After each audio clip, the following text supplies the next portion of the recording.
त्वमक्षरं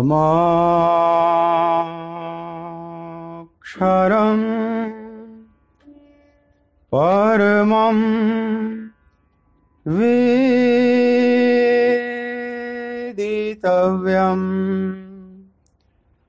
त्वमस्य विश्वस्य परं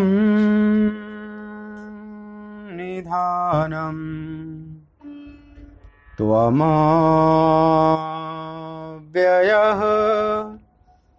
शाश्वत धर्मगुप्ता सनातनस्त्वं पुरुषो मतो मे। वायुर्यमोऽग्निः वरुणः शशाङ्कः प्रजापतिस्त्वं प्रपितामहश्च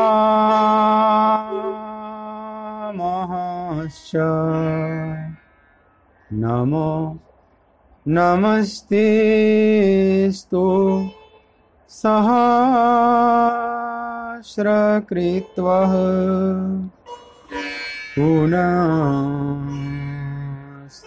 भूयो नमो नमस्ते।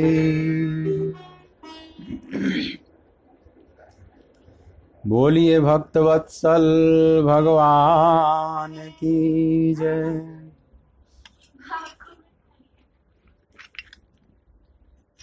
मेरो राधा रमण गिरधारी गिरधारी श्याम बनवारी। मेरो राधा रमण गिरधारी गिरधारी श्याम बनवारी। मेरो राधा रमण गिरधारी गिरधारी श्याम बनवारी। गिरधारी श्याम बनवारी गिरधारी श्याम बनवारी। मेरो राधा रमण गिरधारी गिरधारी श्याम बनवारी। मेरो राधा धारी गिरधारी श्याम बनवारी। मेरो राधा रमण मेरो राधा रमण मेरो राधा रमण मेरो राधा रमण मेरो राधा रमण मेरो राधा रमण मेरो राधा रमण मेरो राधा रमण मेरो राधा रमण मेरो राधा रमण मेरो राधा रमण मेरो राधा रमण मेरो राधा रमण गिरधारी गिरधारी श्याम बनवारी। रमण गिरधारी गिरधारी श्याम बनवारी। मेरो रमण गिरधारी गिरधारी श्याम बनवारी। बोलिए श्री राधिका रमण बिहारी लाल की जय। जय जय श्री राधे। श्रीमद् भगवद गीता ज्ञान यज्ञ के इस मांगलिक सत्संग सत्र में मेरी तरफ से, आराधना कुंज की तरफ से, वृंदावन धाम की तरफ से आप सभी प्रभु चरणानुरागी भगवत कथा रस रसिक समस्त भक्त वृंदों का हार्दिक स्वागत है। श्रीमद् भगवद गीता का दूसरा अध्याय, जिसको सांख्य योग के नाम से जाना जाता है, बहुत महत्वपूर्ण है। अर्जुन के मानसिक विश्लेषण तो यहाँ किया ही गया। अर्जुन का मन किस प्रकार से कंपित हो रहा है, अनेक तर्क ढूंढ रहा है, अनेक तर्क का सहारा ले रहा है, लेकिन कहीं से भी वह सहारा काम नहीं आ रहा है। अर्जुन की भावदशा ये है या मनोदशा ये है जैसे कोई समुद्र में डूब रहा हो, भारी तूफान के बीच में किसी की नौका बिल्कुल टूट गई हो, छिद्रयुक्त हो गई हो, नौका में पानी भर गया हो। अब वह नौका बचाएगी नहीं, खुद डुबाएगी, अपने साथ साथ उस नौके पर सवार को भी डुबाएगी। जिस उत्साह के साथ कुरुक्षेत्र में अर्जुन आए थे युद्ध करने, जहां कौरव और पांडव सेनाएं दोनों तरफ सजी हुई हैं, शंखनाद हो गए, बिगुल बज गए, चुनौतियां दी गई युद्ध की और चुनौती स्वीकार कर ली गई। अर्जुन ने भी शंखनाद किया, अर्जुन भी उस युद्ध की चुनौती को स्वीकार कर लिए। लेकिन उसके बाद अर्जुन की बुद्धि बिल्कुल विपरीत निर्णय ले लेती है। अब समझ लो, धर्म अधर्म के गणित में अर्जुन उलझ गए और गलत निर्णय ले लिए। केवल उलझे नहीं, यह केवल नौका अब टूटी नहीं, टूटने के साथ तो अब डूब ही रही है, लेकिन उसके ऊपर बैठे हुए सवार को भी डुबा रही है। मतलब अर्जुन का मन जो निर्णय ले लिया कि हम गलत काम करने जा रहे हैं, यह युद्ध हिंसा है, पाप है, नरक देने वाला है, केवल मेरे को ही नहीं, हमारे समस्त कुलघातियों और पितर लोक तक को। और ऐसा सोचते सोचते अर्जुन इतने विषाद और डिप्रेशन में चले जाते हैं, इतने डीप डिप्रेशन में चले गए कि यह बुद्धि का निर्णय अब उनको डुबा रहा है। समझ लो, जिस बुद्धि रूपी नौका का यह आश्रय लिए, जैसे कोई डूबता हुआ समुद्र में कोई दूसरी नौका पर जाकर बैठ जाए कि शायद इससे मैं पार हो जाऊं, लेकिन वो नौका तो और भी खतरनाक है। यह जो इनका निर्णय दी, बुद्धि ने जो निर्णय दिया, वह और भी खतरनाक है और पूरे अर्जुन को डुबा रही है। भगवान कृष्ण से समर्थन मांग रहे हैं, लेकिन भगवान कहीं भी समर्थन नहीं दे रहे हैं। केवल कृष्ण आंखों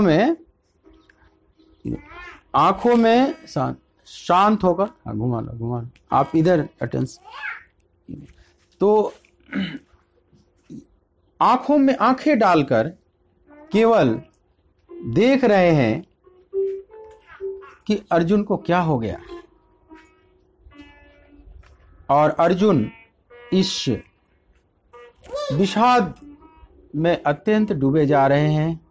लेकिन दूसरे अध्याय में अर्जुन को ये लगने लगा कि जिस मैं नौका पर बैठा हूं, जिस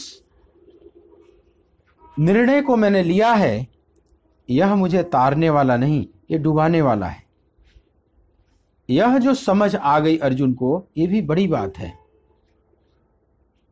बहुत लोगों को समझ नहीं आती, आजीवन अपने निर्णय पर अडिग रहते हैं कि मैंने जो निर्णय लिया है, मैंने जो निष्कर्ष निकाला है, वो ठीक है। लेकिन नहीं, कई बार हमारा निर्णय गलत भी हो जाता है।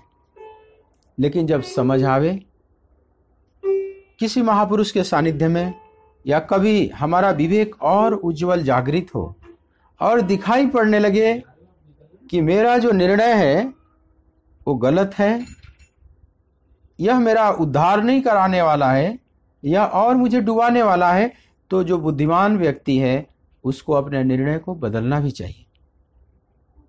और किस राह से चलूं ये अगर न समझ में आवे, तो अगर कोई श्रेष्ठ महापुरुष हो, उनसे परामर्श लेनी चाहिए। अर्जुन ये काम किए। अर्जुन अब झुके, अर्जुन का डवाडोल चित्त भगवान के चरणों में अपने आप को समर्पित करता है और यही अर्जुन की महानता है। दूसरे अध्याय के 7वें श्लोक में आप देखें अर्जुन के अंदर कितना क्रांतिकारी परिवर्तन हुआ। 7वें श्लोक आप पाठ करें आप मेरे साथ। कार्पण्य दोषो पहत स्वभावः पृच्छामि त्वां धर्म सम्मूढ़चेताः यत्श्रेयस्या निश्चितं ब्रूहि तन्मे शिष्यस्तेऽहं साधि मां त्वां प्रपन्नम। पुनः इस श्लोक का पाठ करें आप मेरे साथ। यह बहुत महत्वपूर्ण श्लोक है। हर साधक को यह याद हो जाना चाहिए। जो भी मेरी आवाज सुन रहे हैं, प्रयास करें कि मूल संस्कृत में इस श्लोक को याद कर लें। बहुत लोगों को याद है, मैं जानता हूं, जो श्रवण कर रहे हैं, लेकिन जिन श्रोताओं को न याद हो, भगवत गीता का दूसरे अध्याय का यह 7वां श्लोक अवश्य याद कर लेनी चाहिए। कार्पण्य दोषो पहत स्वभावः पृच्छामि त्वां धर्म सम्मूढ़चेताः यत्श्रेयस्या निश्चितं ब्रूहि तन्मे शिष्यस्तेऽहं साधि मां त्वां प्रपन्नम। अर्जुन अब समर्पण करके भगवान से कह रहे हैं,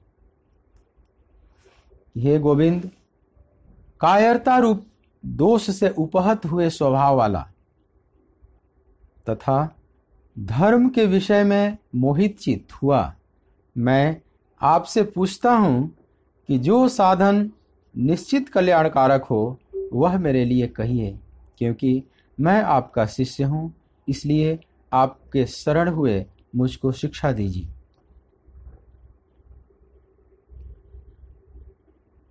यह बहुत बड़ी स्वीकृति है अर्जुन द्वारा, और जिसके अंदर यह स्वीकृति घटित हो जाती है, समझ लो अध्यात्म की क्रांतिकारी घटना उसके हृदय में घट गई। यह स्वीकृति का न होना बहुत बाधा डालती है। अर्जुन कहते हैं, जरा उनके शब्दों पर ध्यान दें, कार्पण्य दोषोपहत स्वभाव। मेरा जो स्वभाव है, जो मूल स्वभाव है, जैसे वो मारा जा चुका है या उसका अपहरण हो चुका है। क्यों? किस दोष के कारण? किसने अपहरण कर लिया? तो कायरता रूप दोष से उपहत हुए स्वभाव वाला। उपहत मतलब एकदम मार डाला गया या हर लिया गया। कायरता रूपी दोष से अर्जुन अपने को स्वीकार करते हैं कि मेरे में कायरता रूपी दोष आ चुका है। जरा ध्यान दें, अर्जुन जैसा महान योद्धा, महान साहसी, अति धरती का सम्मानित यह धनुर्धर हैं, अत्यंत साहसी भी हैं, कोई कायर नहीं है। लेकिन ऐसा व्यक्ति आज स्वीकार कर रहा है इस बात को कि मेरे में कार्पण्य दोष आ गया। कार्पण्य का अर्थ यहां कायरता किया गया है, और कार्पण्य का दोष कृपणता भी होता है। कार्पण्य का पूरा पूरा अर्थ कायरता नहीं होगा, लेकिन कई भाषा में जहां भी अनुवाद किया जाता है, संस्कृत से आप हिंदी में करें, संस्कृत से आप अंग्रेजी में ट्रांसलेट करें, हूबहू शब्द नहीं मिलते। वे शब्द जो कहना चाहते हैं बिल्कुल सटीक, वहां पर दूसरी भाषा में तीर लगता ही नहीं, बिल्कुल एकदम हूबहू। कोई शब्द हूबहू मिल जाएंगे, कुछ का नहीं मिलता, तो कई शब्दों से फिर काम चलाना पड़ता है और कोई उपाय नहीं। जैसे गीता में बहुत अनुवाद करते हैं, अंग्रेजी में मान लीजिए अनुवाद किया गया, अब गीता में ब्रह्म शब्द है, अब ब्रह्म शब्द का क्या आप अनुवाद करोगे अंग्रेजी में, क्योंकि अंग्रेजी में ऐसा कोई शब्द ही नहीं। शब्द ब्रह्माति वर्तते, जगह जगह भगवान बोल ऐसा ब्राह्मी स्थिति पार्थ। अब वो जो ब्राह्मी स्थिति है वो बाइबिल कुरान में इस तरह की बात ही नहीं, वहां इस तरह के शब्द ही नहीं। अब टूटे फूटे शब्दों से काम चलाना पड़ता है। माया शब्द है, अब माया का अर्थ निकालना ठीक ठीक किसी और भाषा में बहुत कठिन है।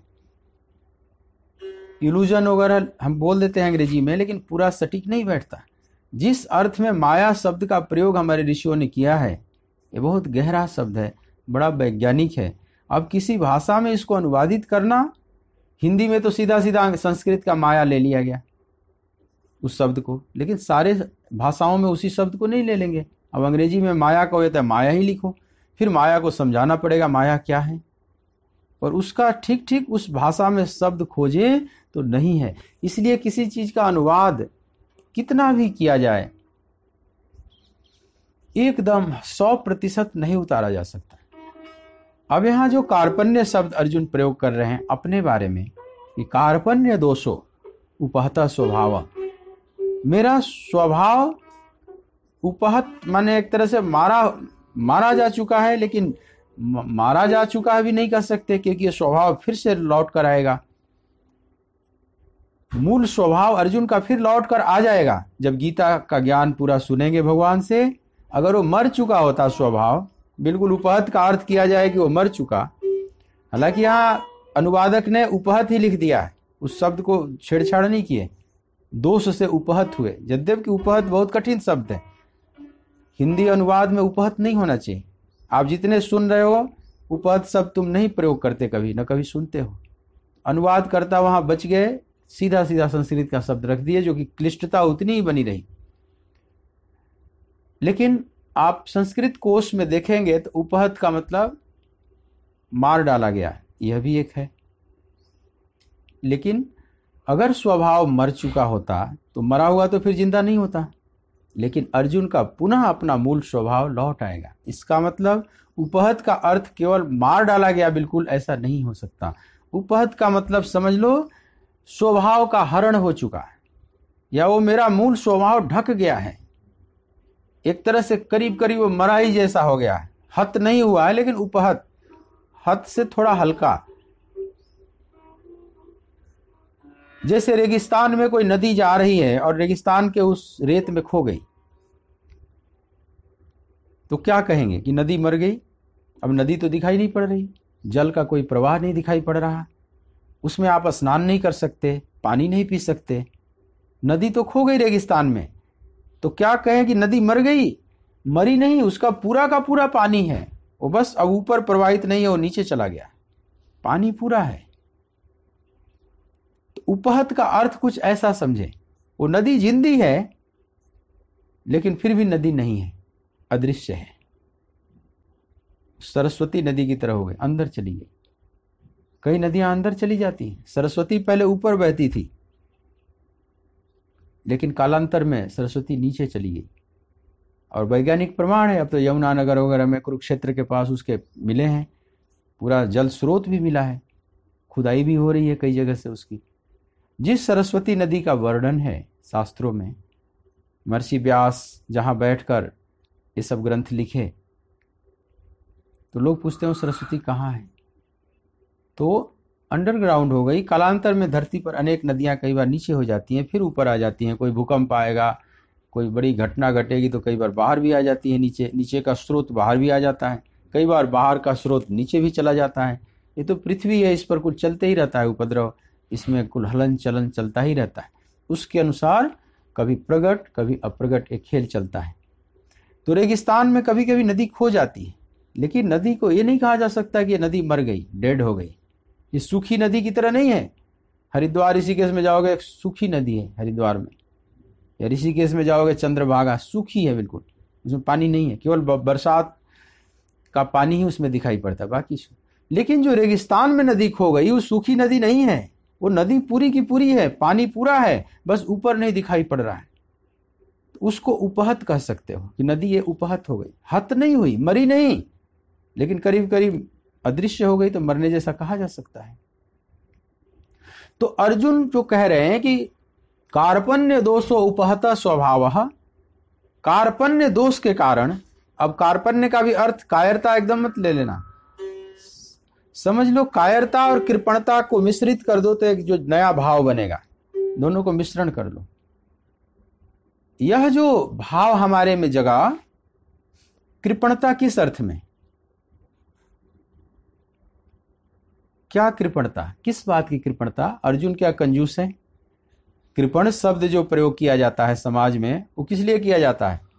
जो बहुत धन को पकड़ के रखता है, धन का लोभी है, खर्च नहीं करता, इकट्ठा करता है, संग्रहित करता है, लेकिन खर्च नहीं करता, उसको कृपण कहा जाता है। न कहीं समाज सेवा में, न कहीं धर्म की सेवा में, न अपने घर परिवार की सेवा में, न अपने शरीर के लिए भी नहीं खर्च करता, संग्रहित करता है केवल, उसको कृपण कहा जाता है। तो अर्जुन को कौन सी कृपणता पकड़ ली, कौन सा कार्पण्य का दोष इनमें आ गया? कृपणता इस अर्थ में कि अर्जुन का उदार भाव समाप्त हो गया।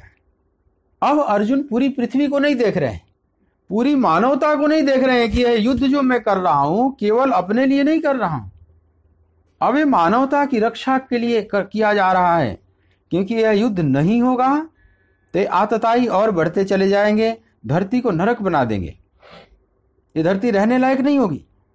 तो पूरी पृथ्वी पर पहले तो ऐसा ही देखे थे, पूरे पृथ्वी को स्वस्थ करने के लिए इन कौरवों को समाप्त करना जरूरी है, इसलिए यह युद्ध धर्म युद्ध है।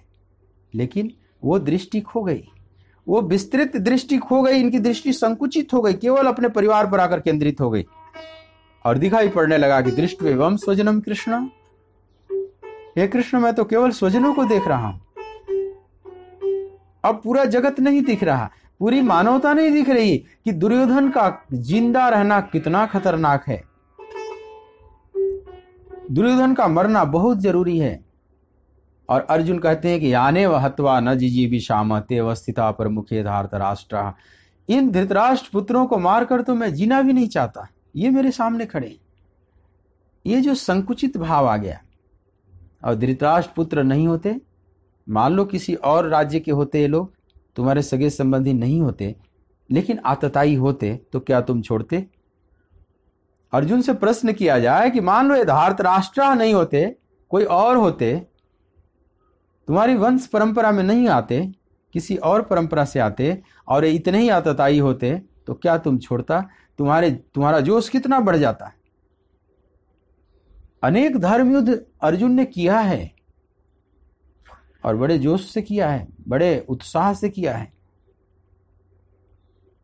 विराट के यहां जब हस्तिनापुर वालों ने आक्रमण कर दिया, तो अर्जुन रक्षा किए, जिनका मैंने नमक खाया है, 1 साल तक जिनके यहां हम लोग छुप कर रहे, क्या हम उसका ऋणी नहीं है?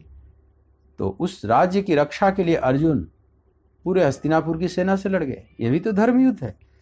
और बड़े जोश से अर्जुन ने ऐसा टंकार किया कि उस टंकार को सब पहचान गए कि ये तो गांडीव की टंकार है, ये बृहन्ला रूप में जो दिख रहा है तो अर्जुन ही हो सकता है। उनका उत्साह देखिए, जो शापित है, जो बृहन्ला बने हुए हैं, नपुंसक बने हुए हैं, लेकिन अभी भी धनुष के टंकार में उतनी गर्जना है।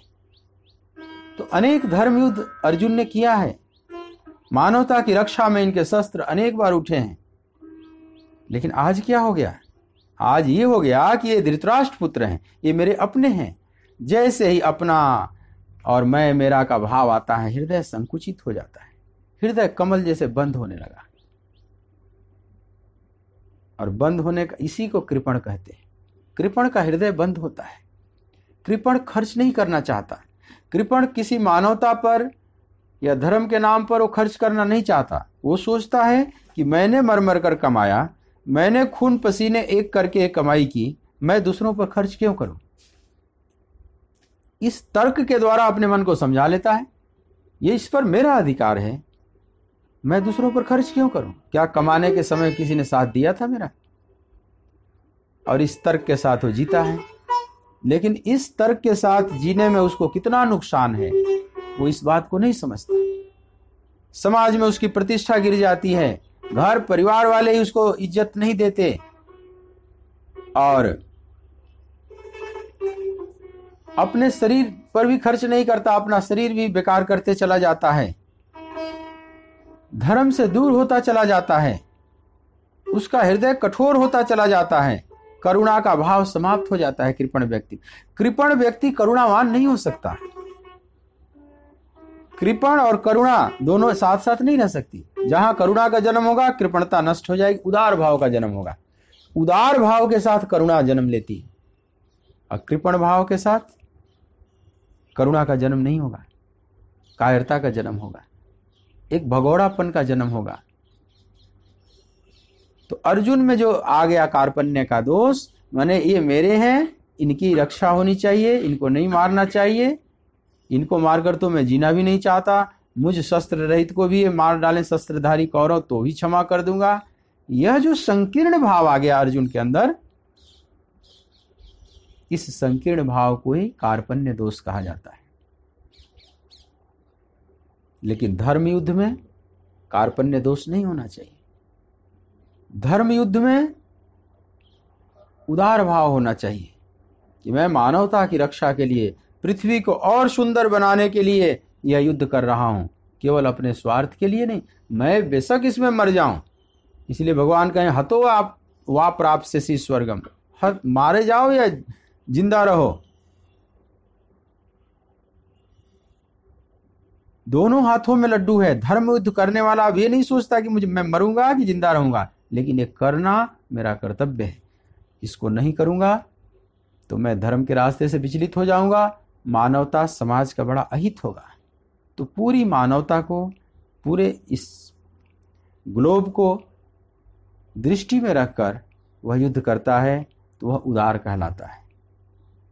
वह सच्चा अहिंसक है। वो हिंसा करते हुए भी अहिंसक है। और जिसका दृष्टिकोण बिल्कुल संकुचित है, मैं मेरा से दूर उठता ही नहीं, वो न हिंसा करते हुए भी हिंसक है। वो केवल जो तिजोरी भरता है अपना, कई ऐसे दिखाई पड़ेंगे व्यापारी में भी या बहुत धनपतियों में भी, धर्म के नाम पर खर्च नहीं करेंगे और पैसा तिजोरी में खूब भर रहे हैं। अब उनको लगेगा कि मैं तो हिंसक नहीं हूं, अपने को बड़ा अहिंसक मानते हैं। शस्त्र चलाने वाले सैनिकों को वो हिंसक देखते हैं, अपने को कहते हैं मैं अहिंसक हूं, मैंने तो कभी शस्त्र नहीं चलाया, मैं तो चींटी नहीं मारी, मैं तो चींटी को दाना डालता हूं। लेकिन वे भूल जाते हैं कि जो तिजोरी में पैसे भर रहे हो, एक कहां से भर रहे हो, इस पर भी तो विचार करो। सब व्हाइट मार्ग से आ रहे हैं कि ब्लैक रास्ते से भी आ रहे हैं? अगर ये ब्लैक रास्ते से काला धन आ रहा है तुम्हारे घर में, तो बड़ा भारी हिंसा हो रही है। उस रुपयों में कितने गरीबों के पसीने चिपके हुए हैं, विधवाओं के आंसू चिपके हुए हैं, कितनों का रक्त सना हुआ है, कितनों का आह सना हुआ है, कितने गरीबों को शोषण करके, चूस कर और राष्ट्र को कमजोर करके कोई अपनी तिजोरी भरता है। अगर वो ब्लैक रास्ते से भर रहा है तो, व्हाइट वाला नहीं। अगर आप श्वेत रास्ते से चल रहे हैं, व्हाइट मनी आप कमा रहे हैं, तो उसमें कोई दोष नहीं।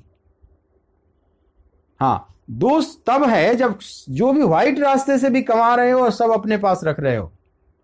इसलिए शास्त्र कहता है कि 10वां हिस्सा जरूर धर्म के नाम पर लगाना चाहिए, मानवता के कल्याण में लगाना चाहिए। व्हाइट श्वेत मनी का भी 10वां भाग, और ब्लैक की तो बात ही मत। ब्लैक के लिए तो शास्त्र कभी इजाजत ही नहीं देता। तो जो कंजूस हैं, जो कृपण है, उसको विचार करना चाहिए कि ये जो मैं धन कमाया हूं, कहीं गलत रास्ते से तो नहीं कमाया हूं। अगर गलत रास्ते से कमाया हूं तो बहुत बड़ी हिंसा है। इसमें कितने लोगों की आह छुपी हुई है। मतलब व्हाइट वायलेंस उसको कह सकते हो, श्वेत हिंसा। वो देखने में तो नहीं लगेगी हिंसा, मतलब ये नहीं कि खून के बौछार उड़ रहे हैं उसी को हिंसा कहा जाता है। किसी का गला काट दो उसी को हिंसा कहा जाता है। गला कई प्रकार से काटा जाता है। एक दुकानदार दुकान पर बैठकर भी गला काटता है, लेकिन वो गला काटना व्हाइट वायलेंस है। उस दुकानदार को नहीं पता कि मैं हिंसा कर रहा हूं। उसको तो लग रहा है कि हाँ, थोड़ा सा दान कर देगा, थोड़ा कथा कहानी सुन लेगा, थोड़ा तीर्थ यात्राएं कराएगा, और इसी में अगर वो संतुष्ट हो गया, इसी से मैं बच जाऊंगा, तो नहीं। भगवान के मार्ग पर ऐसे नहीं चल, ये तिकड़म नहीं चलता। ये तो सच्चा साफ अमीरी रास्ता सच्चे साहब सूरों का, कच्चा और मटमैला रास्ता कच्चे कायर कूरों का, अनगढ़ पथ है पूरों का, यहां नहीं काम अधूरों का।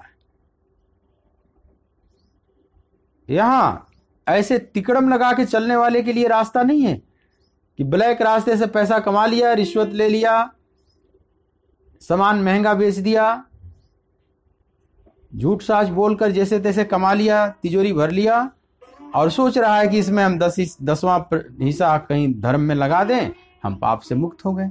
अगर ऐसे ध्यान देना, वो 10वां हिस्सा नहीं कहा गया है। श्वेत रास्ते से, सही धर्म के रास्ते से जो आप पैसा कमाते हैं उसका 10वां हिस्सा का विधान है। गलत रास्ते से पैसा कमाकर तो पूरा ही पैसा फिर दान कर दो तो भी नहीं बरी हो गए। अगर हमने गलत रास्ते से 100 रुपया कमाया और 100 का 100 रुपया भी हम धर्म के नाम पर लगा के सोचे कि हम मुक्त हो जाएंगे, तो भी दोष लगेगा, फिर भी नहीं मुक्त हो सकते। शास्त्र हमें अधिकार नहीं देता कि गलत रास्ते से धन कमा के हम पूरा लगा दें धर्म के मार्ग में, नहीं। तो 10% की तो बात ही नहीं। तो ये व्हाइट वालों के लिए। अब जो भी सुन रहे हैं अपना अपना मिलाना कि आप किस रास्ते से पैसा कमा रहे हैं, प्रयास करना चाहिए। अगर भक्ति करनी है, भगवान को पाना है, गीता को समझना है ठीक ठीक, तो गीता तो विशुद्ध बुद्धि में प्रकाशित होती है। बहुतों को लगता है गीता हम पढ़ के समझ लेंगे, ये गलत तरीका, आप नहीं समझ सकते, कितना भी मूड मारो नहीं समझ सकते। तो गीता कैसे समझेंगे? गीता हमारी बुद्धि में प्रकाशित होती है, और वो प्रकाशित कब होगी? जब बुद्धि शुद्ध होगी, जब अंतःकरण शुद्ध होगा। शुद्ध अंतःकरण में ही वो फूल खिलेगा, वो कमल खिलेगा। तो शुद्ध अंतःकरण करना बहुत जरूरी है। मतलब जहां जहां हम गलत काम कर रहे हैं वहां से अपने को बचाना है। अगर नहीं बचाता है वो, तो उसका हृदय संकुचित होता चला जाएगा। इस संकुचित हृदय वाले को ही कृपण कहा जाता है। अब जरा आप देखो, जिसको व्यक्ति हिंसा कहता है, अर्जुन को भगवान उसी में लगा रहे हैं। अर्जुन को भी दिखाई पड़ने लगा कि ये तो मैं हिंसा करने जा रहा हूं, और कृष्ण कहने की नहीं, तू जिधर जा रहा है वो हिंसा है। तुम कह रहा ना कि श्रेयो भोक्तुम भक्षमपीह लोके, भिक्षा मांगकर जीवन निर्वाह कर लेना मैं श्रेष्ठ समझता हूं, मैं शस्त्र नहीं उठाऊंगा। तो कृष्ण कहते हैं कि ये तुम गलत नरक के रास्ते पर कदम बढ़ा दिए हो, ये हिंसा है। और शस्त्र उठवाने के लिए कह रहे हैं कि तस्माद उत्तिष्ठ कौन्तेय युद्धाय कृत निश्चय, हे कौन्तेय तो उठ और युद्ध के लिए खड़ा हो जाए। तो यह जो बात कृष्ण कह रहे हैं, शस्त्र उठने वाली बात, देखने में तो लगेगी ये तो बड़ी हिंसा वाली बात कह रहे हैं, लेकिन यही अहिंसा है। मानवता की रक्षा के लिए, धर्म की रक्षा के लिए कुछ थोड़े लोगों को जो कि दूषित कर रहे हैं धरती को, सड़े आलू की तरह हो गए हैं, उनको हटाना ये अहिंसा है। जैसे दिवाली का समय आ रहा है, आप अपने घर की सफाई करते हैं, जो अनावश्यक चीज है, जो घर को दूषित कर रहा है, प्रदूषित कर रहा है, आप उसको निकाल कर फेंकते हैं। ये तो नहीं कहा जाता कि आप क्यों फेंक रहे हो।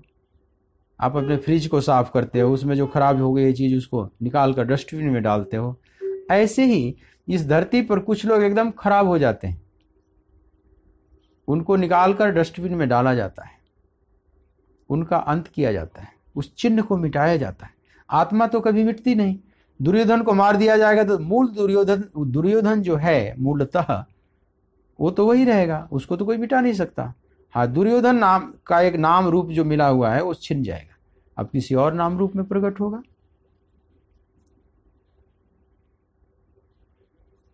तो भगवान जो अर्जुन को कह रहे हैं वो शस्त्र उठवाने के लिए कह रहे हैं, और वही कह रहे हैं कि धर्म है और यही उदारता है।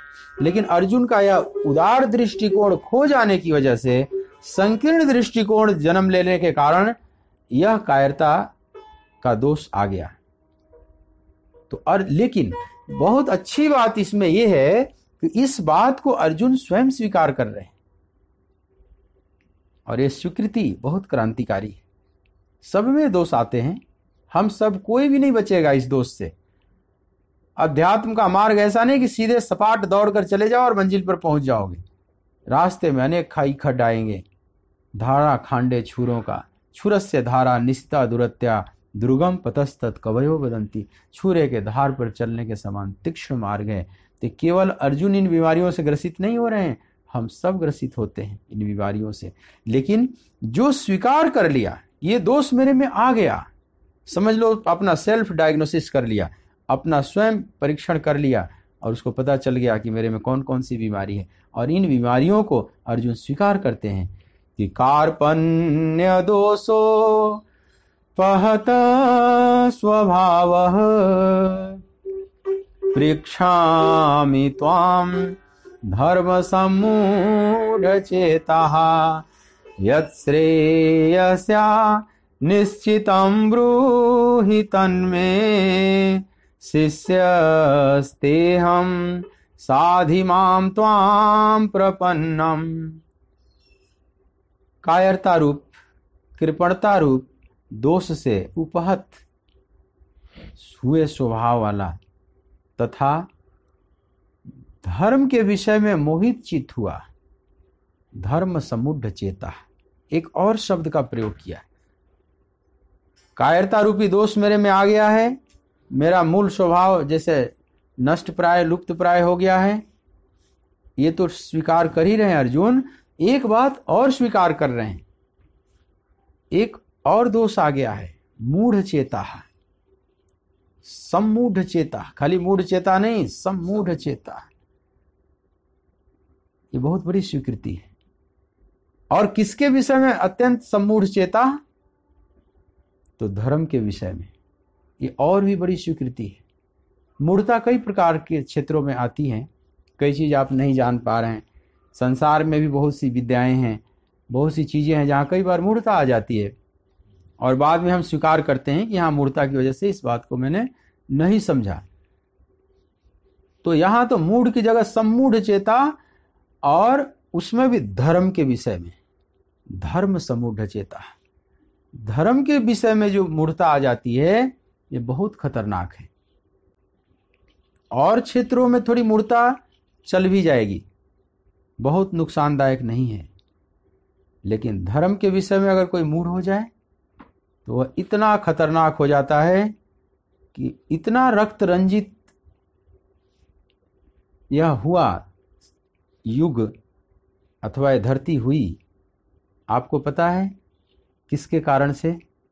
आपको लगेगा हिंसकों की वजह से, पापियों की वजह से, असुरों की वजह से। ये बात सारी ठीक है, लेकिन वो असुर नहीं जो लंबे लंबे दांत होते हैं, जिनके बड़े बड़े नाखून होते हैं। असुर का मतलब जिसको समझ लो, ये असुर बड़े खतरनाक होते हैं जिन्होंने धरती को रक्त रंजित किया है, और ये असुर होते हैं धर्म समूढ़ चेता। लेकिन वे स्वीकार नहीं करेंगे कि धर्म की मूढ़ता मेरे में व्याप्त हो गई है। वे तो कहते हैं मैं तो धर्म गुरु हूं, मेरे को धर्म आता है, धर्म के ठेकेदार बन जाते हैं। जबकि सच में वे धर्म सम्मूढ़ चेता। ये जितने आतंकवाद की घटनाएं घटती हैं, जितने बड़े बड़े बम ब्लास्ट होते हैं, निरीह लोग मारे जाते हैं जिससे कोई लेना देना नहीं, व्यक्तिगत शत्रुता नहीं है। किसी मॉल्स में, किसी बाजार मार्केट में जाएंगे, कहीं टाइम बम रख दिया, फट गया, चीख पुकार मच गई, जिससे जान पहचान भी नहीं है, भोले भाले लोग मर गए, स्त्रियां चिल्ला रही हैं, बच्चे चिल्ला रहे हैं, छत बिछत हो गए बच्चे। और यह दृश्य उसको देखकर बड़ा अच्छा लगता है। वो जाकर न्यूज चैनल पर बैठकर फिर देखेगा ब्रेकिंग न्यूज में क्या आ रहा है, इतने लोग मारे गए, उसको बहुत आनंद आता है। जबकि उस व्यक्ति से उसको व्यक्तिगत दुश्मनी नहीं है, लेकिन दुश्मनी किस आधार पर पाल रखा है? धर्म के आधार पर, कि वो मेरे धर्म का नहीं है, वो किसी और धर्म का है। और किसी और धर्म का ही केवल नहीं है, वो गुमराह है। वो जिस धर्म से चल रहा है वो धर्म है ही नहीं, वो तो काफिरों का मार्ग है, वो तो नास्तिकों का मार्ग है, वो तो भटकाव है। तो मैंने उनको मारा है। उसके मन में कोई गिलानी नहीं होती, उसके मन में और प्रसन्नता होती है कि मैं जाऊंगा जन्नत में तो बड़े ओहदे मिलेंगे, बड़े बड़े पद मिलेंगे, बड़ा स्वागत होगा मेरा, मैं जन्नत का सुख भोगूंगा। इस तरह से ब्रेन वॉश करके स्वर्ग, जन्नत और हेवेंस का सपना दिखाकर भोले भाले बच्चों को गुमराह कर दिया जाता है और वे धर्म समुढ़ चेता हो जाते। इन धर्म समुढ़ चेता वालों ने जितना नरक बनाया है धरती को, ऐसा लगता है कई बार कि ये धर्म न होता धरती पर तो अपने आप स्वाभाविक पशुओं की तरह चलती हुई धरती भी अच्छी होती। बड़े बड़े महायुद्ध, सेकेंड वर्ल्ड वॉर जब लड़ा गया, जिसका मेन खलनायक था विलेन, जर्मनी का चांसलर एडोल्फ हिटलर, आपको लगेगा कि वो कोई भूमि विवाद हो या कोई और राजनीतिक कारण से हो, ये तो बहाने बन जाते हैं। ये तो भूमि को बहाना बना लो, कोई राजनीतिक कारण का बहाना बना लो। जैसे दुर्योधन के मन में मूढ़ता है, द्वेष है, तो कोई ना कोई बहाना बनाकर निकालेगा। वो चाहे द्रौपदी ने कुछ बोल दिया या कोई और बात हो गई, वो कहीं ना कहीं से उसके भीतर के द्वेष रूपी ज्वालामुखी को फूटने का एक मार्ग चाहिए। वो मार्ग ढूंढता है। भीतर तूफान चल रहा है, द्वेष की लपटें उठ रही हैं, वो केवल एक मार्ग चाहिए। ऐसे ही हिटलर का स्वभाव था। हिटलर के अंदर बड़ा द्वेष भाव था, अहंकार, द्वेष सब मिश्रित था और धर्म के विषय में अत्यंत मूढ़, अपने को धार्मिक मानता था। आपको जानकर आश्चर्य होगा, जिस हिटलर ने 60 लाख से अधिक यहूदियों को इतने बेरहमी से मारा कि धरती आज भी उसका नाम लेकर कांपती है। उसका नाम लेते ही लगता है एक महाहत्यारा। 60 लाख यहूदियों को 5 सालों में, और इतना बड़ा हत्यारा धरती का, लेकिन वो शराब नहीं पीता था, सिगरेट भी नहीं पीता था। अब ऐसा व्यक्ति और भी खतरनाक हो जाएगा कि मैं तो शराब नहीं पीता, मैं तो बड़ा धार्मिक आदमी हूं, मैं तो सिगरेट नहीं पीता, मैं तो बड़ा धार्मिक आदमी हूं। अब उसको और ज्यादा वहम पकड़ लेगी कि मैं तो धार्मिक हूं, मैं धर्म का ज्ञाता हूं, और उसको ये वहम पकड़ लिया कि मैं ईसाई हूं, क्रिश्चियन हूं। और यहूदी जो हैं, ये जेविश लोग जो हैं, इन्हीं ने जीसस क्राइस्ट को सूली पर लटकाया, क्रॉस दिया। जीसस तो पहले यहूदी में ही पैदा हुए थे ना, क्रिश्चियनिटी तो उनसे प्रारंभ हुई, उनके बाद क्रिश्चियन धर्म शुरू हुआ उनके द्वारा। तो इन्हीं यहूदियों ने जीसस को क्रॉस पर लटकाया, तो धरती से यहूदियों को समाप्त कर दूंगा, नेस्तनाबूद कर दूंगा। अब बताओ, देखने में तो लगेगा कि इसको बड़ा जीसस से प्रेम है, ये तो बड़ा धर्म का काम कर रहा है, इन हिंसक यहूदियों को यह समाप्त कर रहा है। लेकिन यह करुणा नहीं है, यह उसकी मूढ़ता है। धर्म के विषय में जब मूढ़ हो जाता है व्यक्ति, वो इतना खतरनाक हो जाएगा क्योंकि उसके अंदर पाप का बोध नहीं होता। एक सामान्य पापी पाप करता है तो उसके अंदर थोड़ा बोध भी होता है। एक कसाई जब काटता है पशुओं को तो थोड़ी सी ग्लानि तो उसके अंदर होती है। इसीलिए कसाईयों का चेहरा देखो बड़ा विभत्स हो जाता है, क्योंकि उसके अंदर एक ग्लानि बनी रहती है कि मैं पशुओं को काटता हूं, चीख पुकार उठते हैं। लेकिन जो धर्म समूढ़ चेता हो जाएगा, धर्म के विषय में मोहित चित्त हो गया, वो जीवों की हत्या करेगा, मनुष्यों की हत्या करेगा और खुश होगा कि मैं तो भगवान का काम कर रहा हूं, मैं तो अल्लाह का काम कर रहा हूं। उसके अंदर, उसके चेहरे पर और चमक दिखाई पड़ेगी। वो मरते हुए भी हंसते हंसते मरेगा, जा रहा हूं, भगवान मेरा स्वागत करेंगे। तो धर्म समुढ़ चेता इतने खतरनाक हो जाते हैं धरती पर, इतना खतरनाक कोई भी नहीं होता। रावण की आप कथा सुनते हो तो रावण भी धर्म समुढ़ चेता था। रावण अपने को बड़ा भक्त मानता था, मैं बहुत बड़ा शिव भक्त, मैं बहुत विद्वान, मैं बहुत श्रेष्ठ कुल में उत्पन्न हुआ, इन अहंकार के पिटारी बना हुआ था। मैंने शीश काट काट कर चढ़ाया अनेक बार भगवान शिव को। किसने ऐसा किया है त्याग आज तक? इस अहंकार ने उसको और मूढ़ बना दिया।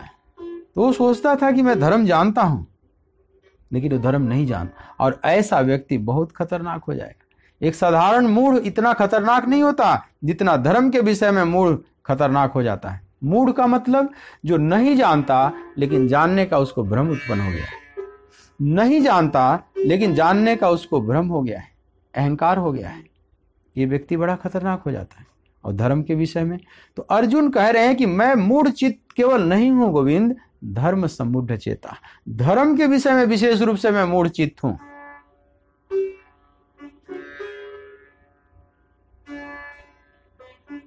और धर्म के विषय में कैसे? अर्जुन क्यों ऐसा स्वीकार कर रहे हैं? अर्जुन इसलिए स्वीकार कर रहे हैं कि अभी जो पिछले अध्याय में, प्रथम अध्याय में जो इन्होंने तर्क दिया वो सब धर्म के विषय से था। वो तर्क धर्म शास्त्र के अनुसार निकाल कर दिया था उन्होंने।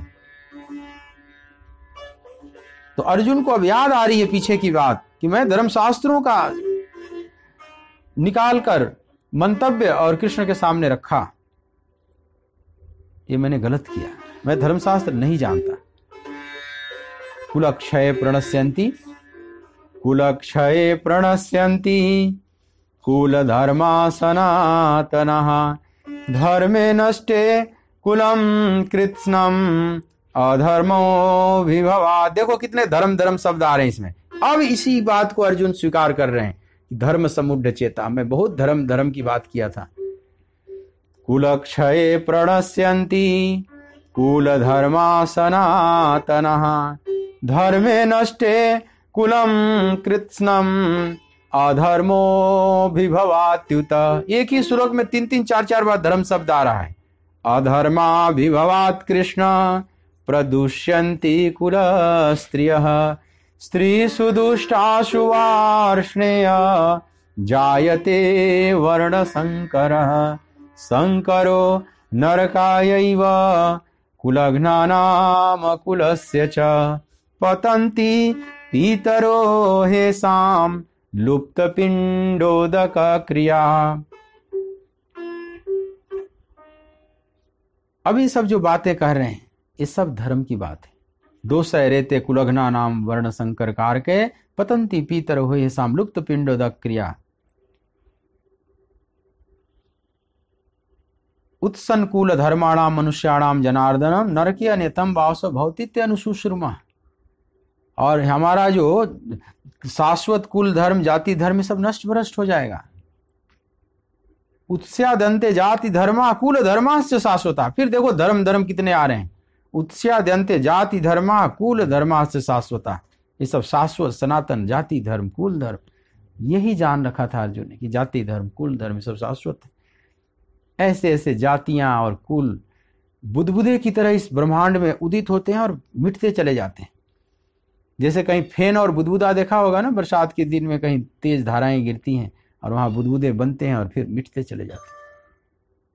क्षण भंगुर इस पूरे ब्रह्मांड और पूरे अनंत समय के प्रवाह पर दृष्टिपात करेंगे तो जाति कुल धर्म का जो सफर है जितना, ये सब बुदबुदे से ज्यादा नहीं।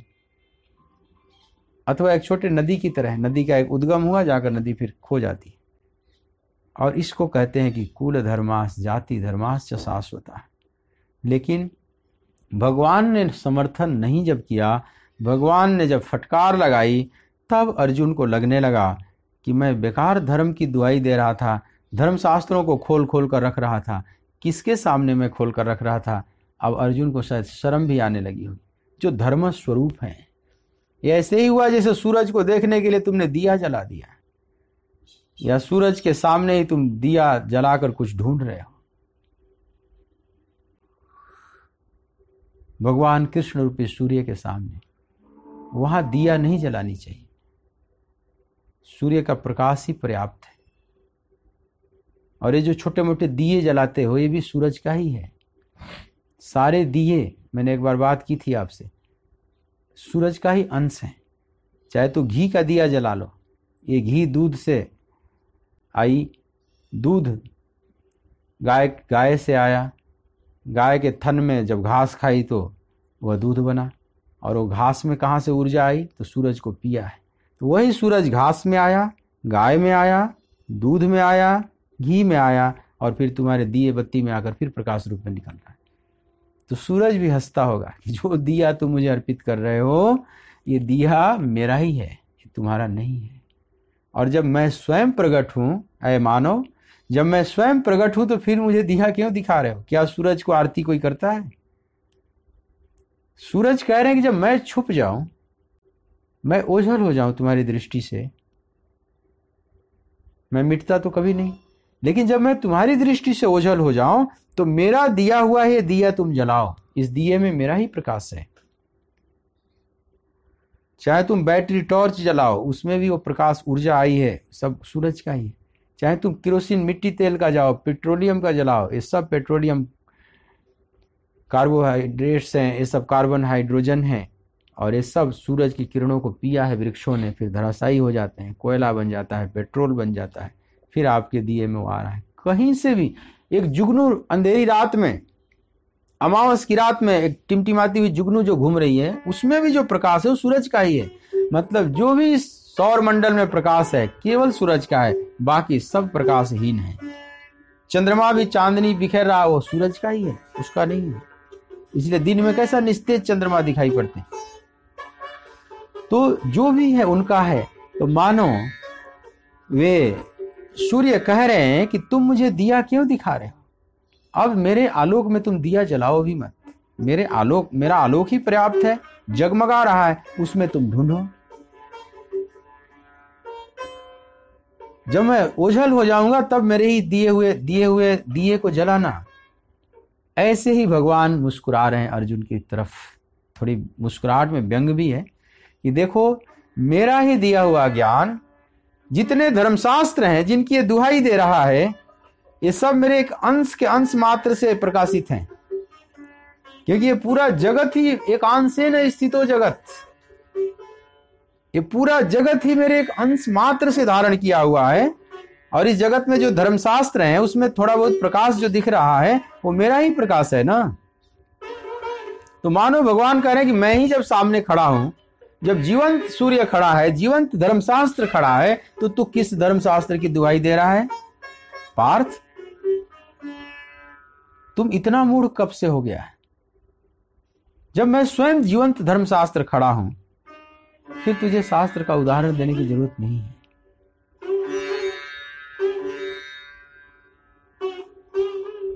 तो इस तरह से भगवान मानो कह रहे हैं, और अर्जुन को ये समझ में आ गई बात। लेकिन इसमें सबसे सुंदर बात है कि अर्जुन भी इस मूढ़ता को स्वीकार कर लेते हैं कि धर्म समूढ़ चेता। गोविंद आपने ठीक कहा, मैं जैसे सूरज को दिया जला कर दिखा रहा था, सूरज को ही प्रकाशित कर रहा था कि आप जरा अपनी देखिए, इधर दृष्टि लाइए। इस बात को वे मान गए, और ये मान लेना बड़ी क्रांतिकारी घटना है। नहीं तो अहंकार जल्दी झुकना नहीं चाहता। कौन अपने को कहना चाहता है कि मैं धर्म समुद्र चेता हूं? बड़े थोड़े शिष्यों ने स्वीकार किया है, ठीक ठीक। नहीं तो ऐसा लगता है मैं धर्म को जानता हूं, मैं शास्त्र को जानता हूं।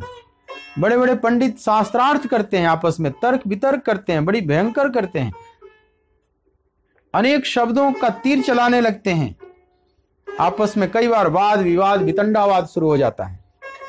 ऐसे ऐसे शास्त्रार्थ देखे गए।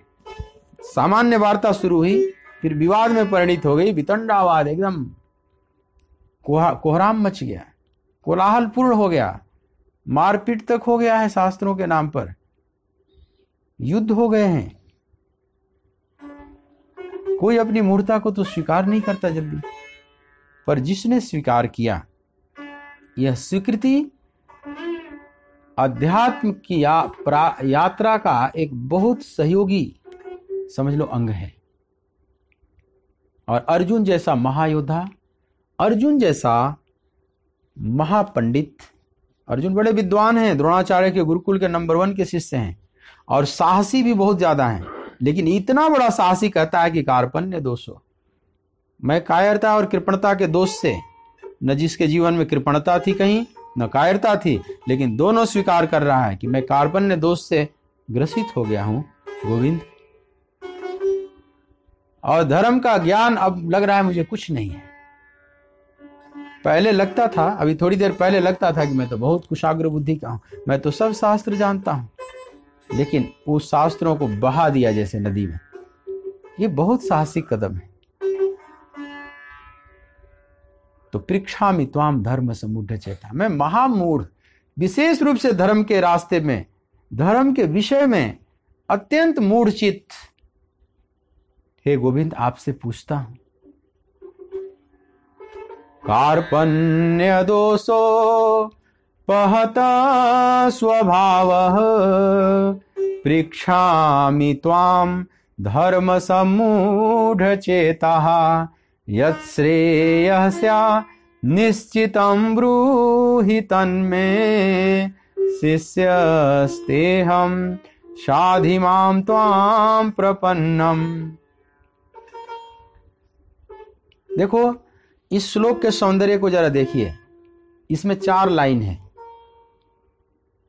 तो ऊपर के 2 लाइन जो हैं उसमें स्वीकृति है, अपनी बीमारी की स्वीकृति है, और उसके बाद के जो 2 श्लोक हैं उसमें समर्पण है और समाधान की मांग है कि मुझे समाधान दीजिए गोविंद, मेरा मार्गदर्शन कीजिए, मैं समर्पित हो रहा हूं।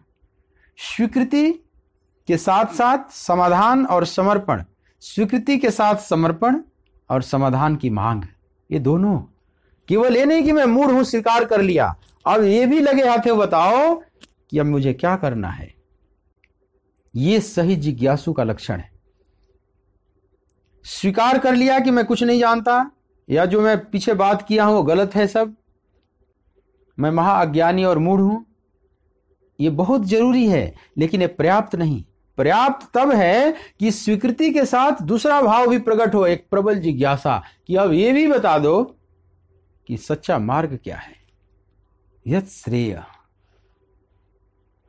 वह कल्याणकारक मार्ग क्या है, वो श्रेयस्कर मार्ग क्या है, ये भी बताइए। यहीं से अर्जुन की क्वालिटी पता चलती है कि अर्जुन कितने महान हैं, अर्जुन कितने विवेकी हैं। नहीं तो बहुत लोग स्वीकार करके तो बैठ जाते हैं कि मुझे कुछ नहीं आता, मुझे धर्मशास्त्र नहीं आता, मैं महामूढ़ हूं। लेकिन जिज्ञासा भी प्रकट हो जाए साथ में कि भाई फिर क्या है धर्म, ये भी मैं ढूंढूं प्यासे की तरह, कहीं से मिले उत्तर, कोई मेरे प्यास को बुझावे। नरेंद्र, स्वामी विवेकानंद के बचपन का नाम था नरेंद्र नाथ दत्त, तो नरेंद्र ऐसे व्याकुल हो गए थे प्यासे की तरह, कौन बताएगा मुझे। ये नहीं कहते थे मैं बहुत धार्मिक हूं, मैं सब कुछ जानता हूं, कहते मैं नहीं जानता लेकिन मैं जानना चाहता हूं, लेकिन कौन बताएगा। अपनी मूढ़ता को भी स्वीकार करते हैं, धर्म सम्मूढ़ चेता हूं मैं, लेकिन यत् श्रेयः, कोई ऐसा है जो श्रेय की बात बतावे, है कोई ऐसा जो राम मिलावे। जैसे संत दादू ने कहा, है कोई ऐसा, है कोई ऐसा जो राम मिलावे, बिरहनी को सिंगार न भावे, बिरहनी को सिंगार न भावे।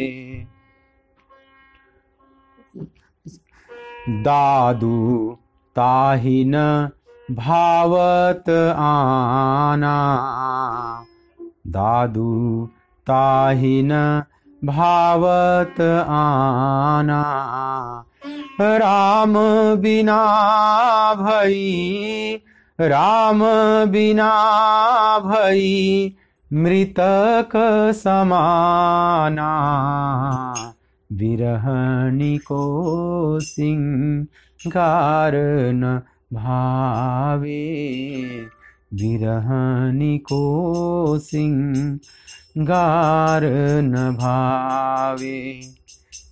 दादू के अंदर ऐसा विरह प्रकट हो गया, कहते हैं अब कुछ भी अच्छा नहीं लग रहा है।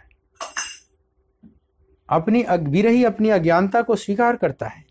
विरह तभी तक है ना जब तक साक्षात्कार नहीं हुआ है। विरह माने डिस्टेंस, अभी मिला नहीं या एक झलक दिखाकर गायब हो गया और फिर वह पाना चाहता है, उसी अवस्था का नाम विरह है। मिलन में फिर विरह नहीं, मिलन हो गया तो फिर विरह समाप्त। लेकिन विरह का मतलब वो लक्ष्य अभी सामने नहीं आया है और उसी के लिए वो तड़फ रहा है, तो और उसको कुछ भी अच्छा नहीं लग रहा है। दादू ताहि न भावत आना, और कुछ भी उसको अच्छा नहीं लग रहा है। राम बिना भई मृतक समाना, जैसे मछली को जल से बाहर कर दिया गया, वही दशा हुई नरेंद्र की।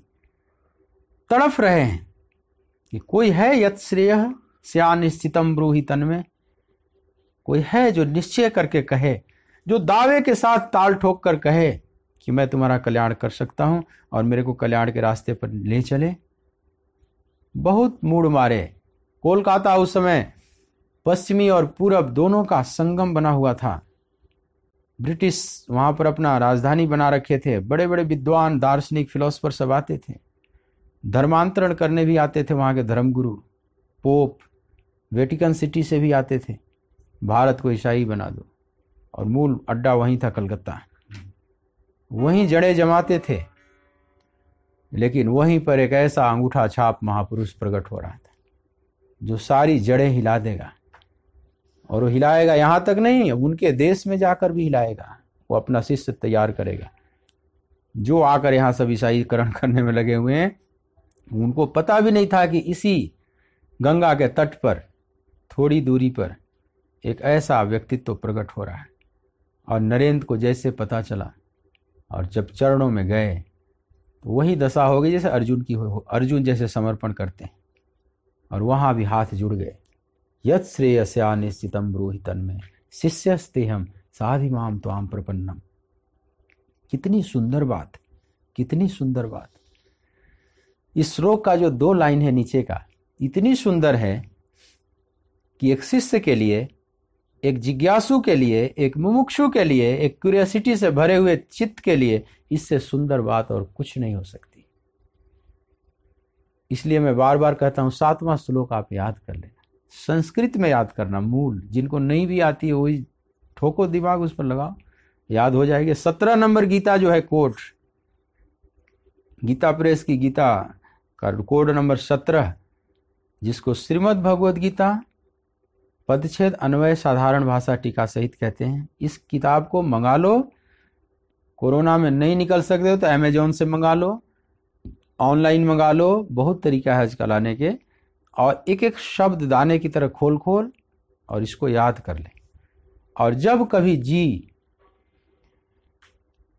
न लगे, ऐसा लगे कि जैसे धर्म के विषय में कुछ नहीं जानता है, ऐसा लगे कि जीवन व्यर्थ चला जा रहा है, सार्थक अभी कुछ हाथ में आया ही नहीं, जो भी हाथ में आया वो सब व्यर्थ ही है, ये सब ना हो जाने वाला है, जो है जो रहे कोई शाश्वत संपदा वो अभी हाथ लगी नहीं, मान लो। इस भाव से भावित होकर कभी कभी आपका हृदय हाहाकार कर उठे।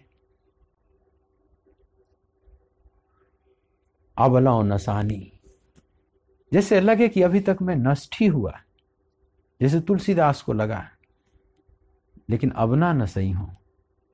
ये भाव जिस दिन प्रकट हो जाए, अब मैं जाग गया, अब लो नसानी, अब ना न सही हूं, अब लो नसानी, अब ना न सही हूं, अब लो नसानी।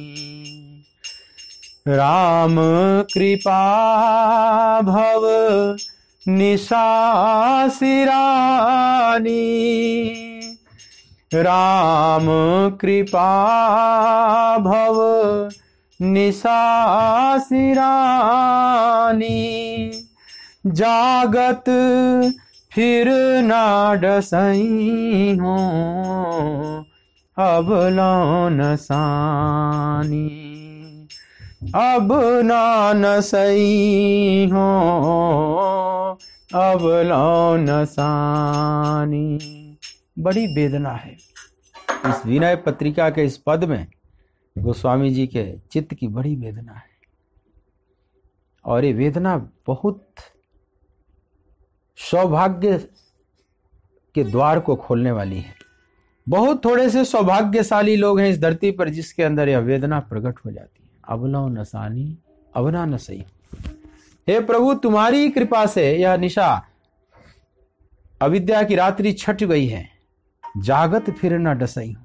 अब मैं जग चुका हूं, अब यह माया मुझे नहीं डसे, कुछ ऐसी कृपा करो, जागत फिर न डसई हूं, अबलाओ नसानी, अबना न सही। यह भाव जब हमारे भीतर प्रकट हो जाता है, जिस दिन, समझ लो उस दिन जीवन की क्रांति शुरू हो गई, आध्यात्मिक क्रांति, द स्पिरिचुअल रिवॉल्यूशन शुरू हो गया। और जिसके अंदर यह स्पिरिचुअल रिवॉल्यूशन शुरू हो गया, अब इस युद्ध में वो एक न एक दिन विजय पाएगा ही पाएगा। माया चाहे कितना भी युद्ध करे, परास्त भी कर देगी थोड़ी देर के लिए, लेकिन मिटा नहीं सकती। माया में ऐसी कोई ताकत नहीं जो उसको मिटा सके। देर कर सकती है, गुमराह कर सकती है, कितना भी रावण लड़ेगा, पूरे कुटुंब के साथ लड़ेगा, लेकिन अंत में हारेगा वही। कितना भी कौरव जोड़ लगा दें, हारेंगे वही। तो कितना भी हमारे भीतर की आसुरी वृत्तियां जोड़ लगा दें, जिसको विजातीय प्रवृत्ति भी कहते हैं, पापमय वृत्ति भी कहते हैं, आसुरी वृत्ति भी कहते हैं, कितना भी जोड़ लगा दें, अंत में हार इन्हीं की होगी। बस यह भाव उदित हो जाए, एकदम गहराई से निकले, जैसे कमल कीचड़ से निकलता चला आता है। कभी कभी आपने देखा होगा किसी तालाब में कमल अभी अंदर डूबा हुआ है, कीचड़ से निकल रहा, उसके कलियां निकल रही हैं, धीरे धीरे धीरे धीरे वो जल से बाहर आ जाता है, और बाहर आते ही सूरज की किरणों में खिल जाता है। क्या सौंदर्य है, क्या सुगंध है, भ्रमर मंडराने लगते हैं, और उसके ओरिजिन उसी कीचड़ से निकल रहा है।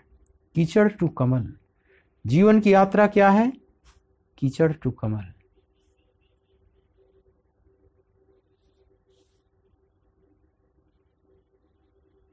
कीचड़ से कमल की ओर हम सब कीचड़ में, संसार के कीचड़ में धसे पड़े, लेकिन परमहंसत्व का कमल खिलाना है, यही यात्रा है। लेकिन यह यात्रा ठीक ठीक तब प्रारंभ होती है जब ऐसा दो भाव, एक तो अपनी अविद्या की, अपने अज्ञानता, अपने दोषों की स्वीकृति, और उसके बाद तत्व से जानने की इच्छा का प्रकट हो जाना। मतलब एक ग्लानि भी हो अपनी अज्ञानता के प्रति, और प्रभु को पाने के लिए जिज्ञासा भी प्रकट हो। तो यह ग्लानि और जिज्ञासा का जहां मेल हो जाता है, वही सच्चा शिष्य है। और भगवान तो अपने द्वार खोल देते हैं, पूरे रत्न पेटिका खोल देंगे। पुनः इस श्लोक का पाठ करते हुए आज की बात को यहीं विश्राम देंगे, थोड़ी सी और बात करेंगे। कल शरद पूर्णिमा है, तो जिस वृंदावन धाम पर बैठकर यह श्रीमद् भगवद गीता का प्रवचन प्रसारित किया जा रहा है आराधना कुंज से, जो पूरे विश्व में लोग सुन रहे हैं,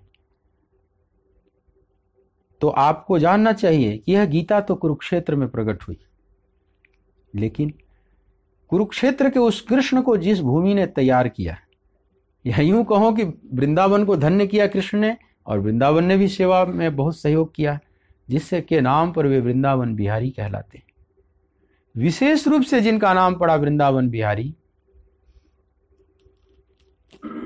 और जिस लीला को विशेष रूप से किया इस वृंदावन धाम पर, उस लीला का दिन है कल, जिसको शरद पूर्णिमा कहा जाता है। भगवान पिता रात्रि शरदोत्फुल्ल मल्लिका भिक्षरंतु मनश्चक्रे योग माया का आश्रय लेकर, और उस रात्रि में भगवान पिता रात्रि शरदोत्फुल्ल मल्लिका, शरद ऋतु की जो पूर्णिमा थी, तो वह दिन कल है। वृंदावन के लिए बहुत महत्वपूर्ण दिन है। कोरोना की वजह से इस बार जो भी कार्यक्रम जहाँ जहाँ होंगे बहुत लिमिट में मनाए जा रहे हैं, तो कल का जो प्रसंग है हम लोग थोड़ा उस लेंगे। रास पंचाध्यायी को संक्षेप में कल वर्णन शरद पूर्णिमा को आधार बनाकर किया जाएगा, और परसों से फिर हम इस श्लोक में आएंगे, थोड़ी सी और बात करेंगे इस श्लोक में, 7वें श्लोक में। लेकिन मेरे साथ पाठ करते हुए आज की वाणी को विराम दें। 7वें श्लोक को, कार्पण्य दोषो पहता स्वभावः पृच्छामि त्वां धर्म सम्मूढ़चेतः यश्रेयस्या निश्चितं ब्रूहि तन्मे शिष्यस्तेऽहं साधिमां त्वां प्रपन्नं शिष्यस्तेऽहं साधिमां त्वां प्रपन्नम। इस श्लोक को बार बार पढ़ें, बार बार डूबें, इसमें उतरें, यह गीता के द्वार को खोलने वाली है। यहीं से कृष्ण उपदेश देना प्रारंभ करेंगे। ठीक ठीक 2 मिनट कीर्तन बोलेंगे। गोविंद मेरो है, गोपाल मेरो है, गोविंद मेरो है, गोपाल मेरो है। मेरो बाके बिहारी नंदलाल मेरो है, मेरो बाके बिहारी नंदलाल मेरो है। गोविंद रो है, गोपाल मेरो है, गोविंद मेरो है, गोपाल मेरो है। मेरो बाके बिहारी नंदलाल में है, मेरो बाके बिहारी नंदलाल मेरो है। बोलिए श्री बाके बिहारी लाल की जय। भक्त वत्सल भगवान की। ओ